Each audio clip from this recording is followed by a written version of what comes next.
Ghost Story, True Food Delivery Horror Stories. Lucas picks up a late-night order for a remote address. The order details are strange. No specific meal, just something fresh, something warm. He jokes with Mia about it, but she warns him not to go. If it's for that house, cancel the order.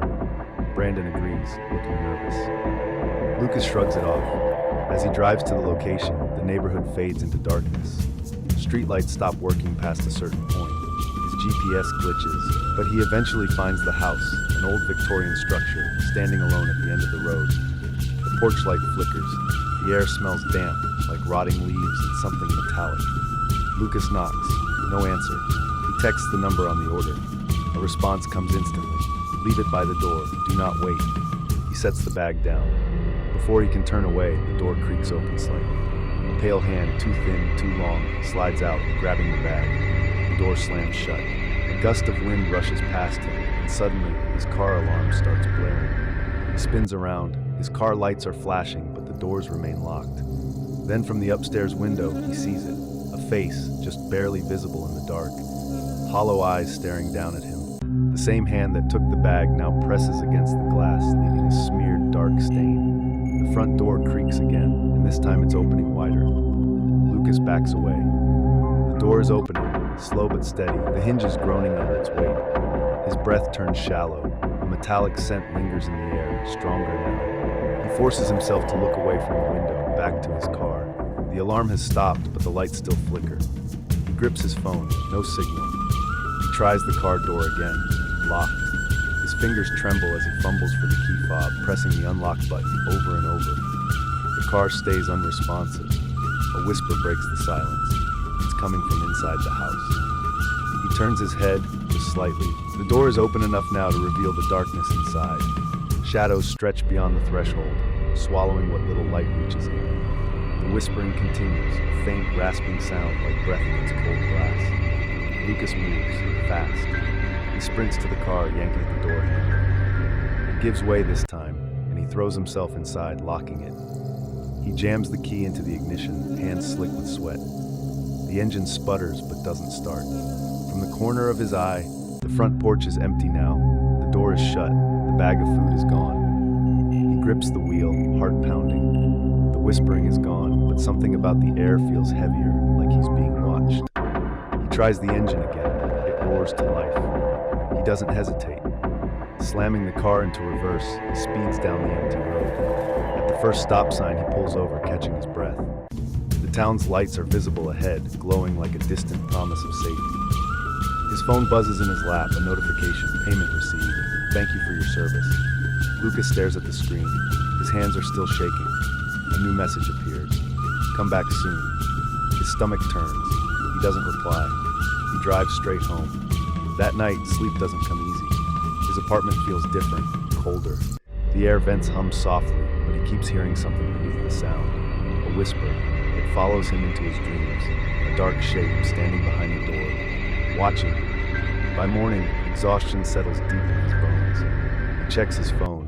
The app is still running, the last delivery logged.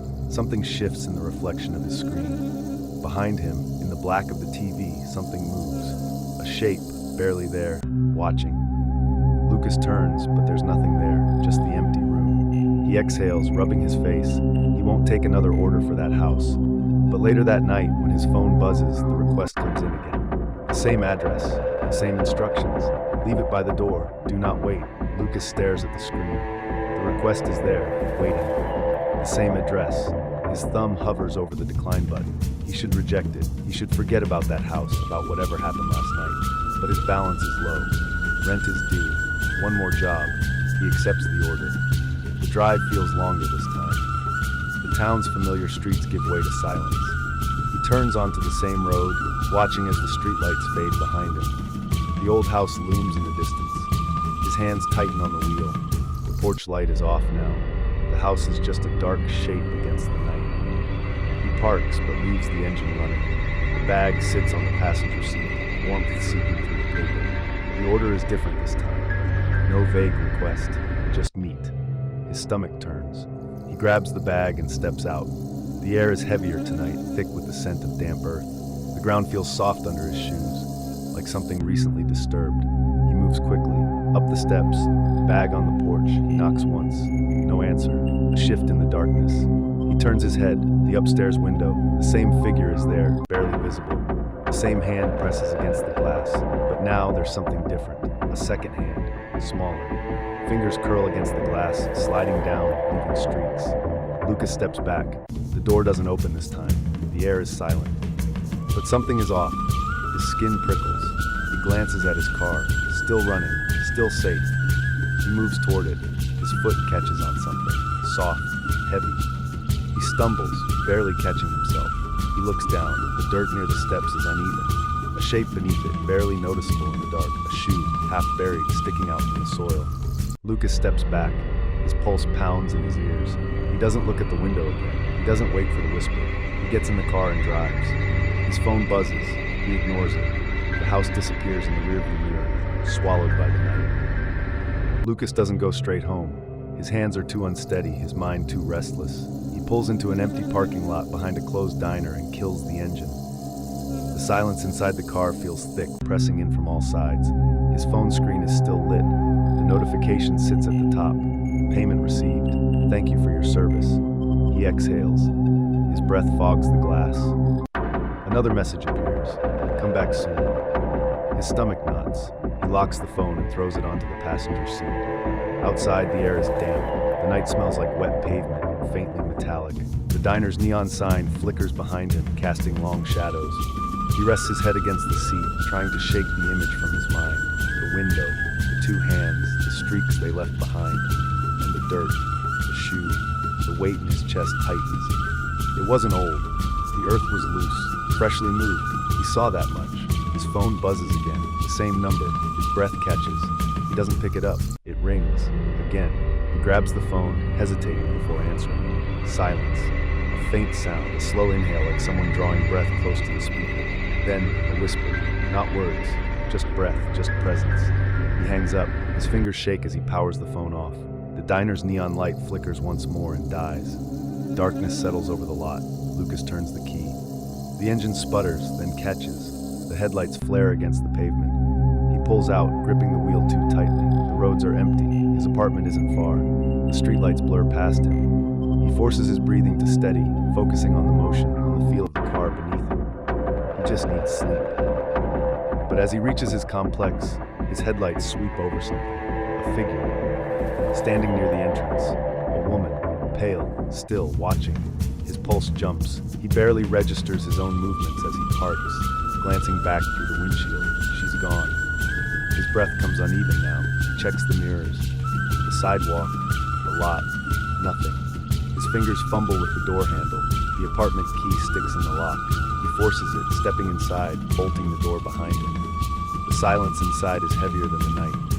The air feels thick, unmoving. He turns on the lights. They flicker once before settling. The small living room is just as he left it. The kitchen, the hallway, the bedroom door is ajar. He doesn't remember leaving it that way. His reflection stares back from the TV screen. He watches himself breathe, watches the room behind him. Something shifts, not him. The door, it moves, just slightly, a slow creak. Lucas doesn't turn around. He doesn't move at all. The whisper comes again, closer now. Lucas doesn't turn. His breath is slow, deliberate. The room behind him feels heavier now. His own reflection stares back from the dark TV screen, a hollow version of himself. He listens. The whisper is gone, but the silence is worse. The bedroom door is slightly open. The shadows inside are too deep, too still. He moves, each step controlled, forcing himself to keep his breathing steady. He grips the door frame, pushes it open. The room is empty. Nothing looks out of place, but the air smells different. Not dust, not old fabric. Something damp, something wrong. His fingers hover over the light switch. A hesitation he can't explain. He forces himself to flick it on. The bulb hums. Light fills the room, chasing shadows back into corners. His bed, the nightstand, the closet door, slightly ajar. His pulse slows. The whisper was in his head, just exhaustion. He moves toward the bed, peeling off his jacket. The silence presses in again, thick and unnatural. His fingers tighten around the fabric. He doesn't want to look at the closet. He doesn't want to see if the door moved. But he does. Nothing. Just dark space, his own clothes. He lets out a breath. He sets his phone on the nightstand, the screen black. He He hesitates before turning it back on. No messages, no missed calls. The last notification's still there. Come back soon. His stomach tightens. He locks the phone and sets it face down. He lies back, stares at the ceiling. The weight in his chest doesn't lift. The hum of the light fades into a dull presence in the room. He closes his eyes, just for a moment. A creak. His breath catches. Not the floor, not the walls, the closet. His pulse spikes. His body tenses, every muscle locking in place. The air is colder now. He can feel it seeping through the room. His eyes stay on the ceiling. Another creak, slow, deliberate. His fingers curl into the sheets. He swallows hard, forcing himself to move, to sit up, to turn his head. The closet door is open, wider than before. Lucas doesn't move. The air is dense, pressing against his skin. The closet door hangs open, revealing only darkness. His pulse pounds in his ears. He waits, breath shallow. Nothing moves, no whisper, no shift in the shadows. His fingers tighten around the sheets. He forces himself up, one step, another. The floor is cold beneath him. The space inside the closet is deeper than he remembers. He reaches out. His hand hovers just over the edge of the darkness. A breath, not his. Cold fingers brush his wrist. The lights flicker. A shape moves, not out of the closet. Behind him, his throat tightens. The whisper returns, a rasping sound curling against his ear. Come back soon. The light dies. The door slams shut. The room is silent, empty. Lucas is gone.